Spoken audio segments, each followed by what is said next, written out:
తెలంగాణలో గత కొద్ది రోజుల నుండి కేంద్ర మంత్రి కిషన్ రెడ్డి వర్సెస్ సీఎం రేవంత్ రెడ్డి అనే విధంగా లేఖల యుద్ధం అయితే కొనసాగుతూ ఉంది. ఇటు కేంద్ర నిధులు ఇచ్చే అంశంలో మెట్రో సంబంధించిన ఫేజ్ 2 కావచ్చు, ఇటు కాళేశ్వరం ప్రాజెక్టుకి సంబంధించిన అంశం కావచ్చు, తెలంగాణకి ఇటు కేంద్ర ప్రభుత్వం నుండి రావాల్సిన నిధులు రావట్లేదు. ఇక్కడ నుండి కేంద్ర మంత్రిగా ఉన్న కిషన్ రెడ్డి, కేంద్ర సహాయక మంత్రిగా ఉన్న బండి సంజయ్ వాళ్ళిద్దరు కూడా మరి కృషి చేయాలి. తెలంగాణ అభివృద్ధి కోసము కేంద్ర ప్రభుత్వాన్ని అడగాల్సిందే. వీళ్ళిద్దరు కూడా ఆ చొరవ చూపించాలి. ఇటు ముఖ్యంగా కేంద్ర మంత్రిగా ఉన్న కిషన్ రెడ్డి తెలంగాణ అభివృద్ధిని అడ్డుకుంటా ఉన్నారు. ఇక్కడికి వచ్చే నిధులు మంత్రులను కలిసి తెలంగాణకి నిధులు ఇవ్వకండి అనే విధంగా చెప్తా ఉన్నారు అనే విధంగా చాలా సీఎం రేవంత్ రెడ్డి అయితే వెలిగేషన్స్ అయితే చేయడం అయితే జరిగింది.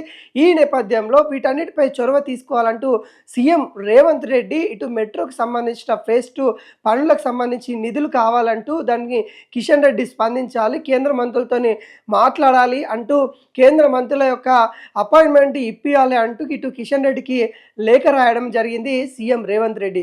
అదేవిధంగా కిషన్ రెడ్డి కూడా అనేక విధాలుగా స్పందిస్తూ సీఎం రేవంత్ రెడ్డి కూడా అనేక లేఖలు కూడా రాసినట్టు కూడా తెలుస్తూ ఉంది. ముఖ్యంగా మీరు ఇచ్చిన హామీలు ఏవైతే ఉన్నాయో, కాంగ్రెస్ ప్రభుత్వం ఇచ్చిన ప్రజలకు ఇచ్చిన హామీలు ఏవైతే ఉన్నాయో వాటిని ఎంతవరకు నెరవేరుస్తూ ఉన్నారు, ఎంతవరకు ప్రజల్లోకి తీసుకెళ్తా ఉన్నారు, ఈ అంశం గురించి కూడా మాట్లాడదాం.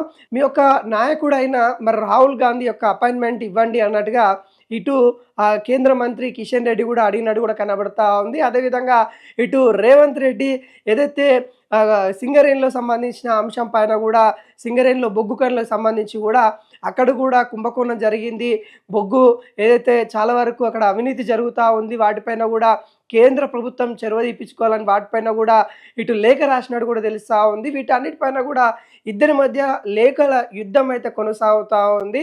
ఈ అంశమే చాలా హాట్ టాపిక్గా మారింది. ఈ నేపథ్యంలో ఈరోజు సాయంత్రం 6:30 మరి కేంద్ర మంత్రి అయిన కిషన్ రెడ్డి, మరి అదేవిధంగా సీఎం రేవంత్ రెడ్డి, కేంద్ర ఐటీ మరియు రైల్వే శాఖ మంత్రి అయిన అశ్విని వైష్ణవ్తో పాటు భేటీ అవుతున్నట్టు కూడా తెలుస్తూ ఉంది. వీళ్ళిద్దరు కూడా గత కొద్ది రోజులుగా ఉప్పు నీళ్ళ విధంగా ఉన్న పరిస్థితి కనబడింది. వీళ్ళిద్దరు కూడా ఒకరు అంటే ఒకరు పైన విరుచుకు పడుతూ తను ఒక మాట చెప్తే దానికి ఇంకొక మాటగా తను కూడా రిప్లై ఇచ్చిన నేపథ్యం కూడా చూసాము. అయితే వీటన్నిటికీ ఎండ్ కట్ పడిందా అని అంటే అవుననే సమాధానం బలంగా వినిపిస్తూ ఉంది. ఎప్పటికప్పుడు కిషన్ రెడ్డి కూడా స్పందిస్తూ ఉన్నారు. కేంద్ర ప్రభుత్వం ఇస్తా అన్న నిధులు బరాబర్ ఇస్తుంది, కాకుంటే ఏదైతే మెట్రో సంబంధించిన ఫేజ్ 2 ఏవైతే ఉన్నాయో వాటిని మీరు డిపిఆర్ఓ చేసినప్పుడు అవి ఏవైతే ఉన్నాయో వాటన్నిటిని కూడా సరిగా లేవు, లీగల్ పరమైన అంటే టెక్నికల్ పరమైన అంశాలని ఇటు కేంద్ర మంత్రి అయిన కిషన్ రెడ్డి ప్రతిసారి కూడా ఎత్తి చూపించిన నేపథ్యం అయితే మనకైతే కనబడతా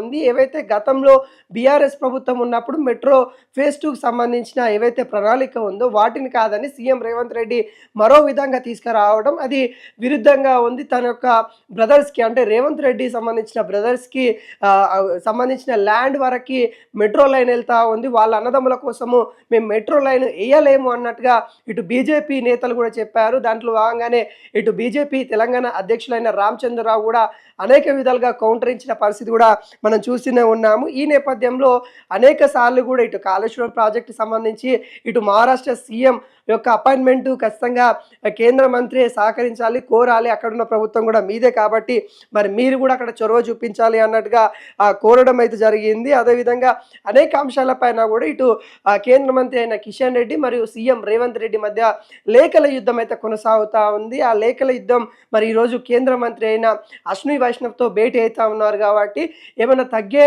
అవకాశాలు ఉన్నాయా, అన్నిటికీ పరిష్కారం దొరికే అవకాశాలు ఉన్నాయి. ముఖ్యంగా మెట్రో లాంటి ఫేజ్ 2 లాంటి కీలకమైన ఏవైతే ప్రాజెక్టులు ఉంటాయో వాటన్నిటికీ కేంద్ర ప్రభుత్వం నుండి సిగ్నల్ వస్తుందా అనేది కూడా వేచి చూడాల్సిన పరిస్థితి కనబడతా ఉంది. ముఖ్యంగా వినతి పత్రాలు అయితే అంటే ఇద్దరికి కూడా లేఖలతో పాటు వినతి పత్రాలు కూడా ఇచ్చుకుంటున్న పరిస్థితి కనబడతా ఉంది.